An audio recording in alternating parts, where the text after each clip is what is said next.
কেমন আছো বন্ধুরা? আশা করি সবাই ভালো আছো।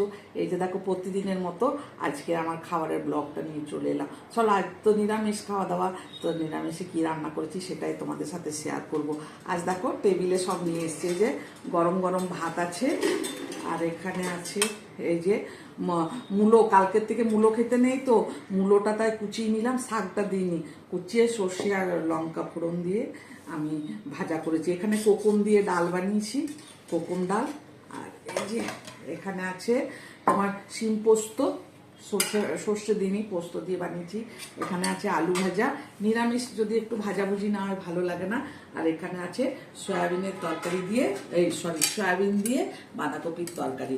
কেমন হলো আমার আজকে দুপুরে লাঞ্চটা অবশ্যই কমেন্ট করে বলবে। চলো, এটা তো আমরা এখন লাঞ্চ এনজয় করবো গো। আর তোমাদের সবাইকে মকর সংক্রান্তি অনেক প্রীতি শুভেচ্ছা আর ভালোবাসা। সবাই ভালো থাকো, সুস্থ থাকো।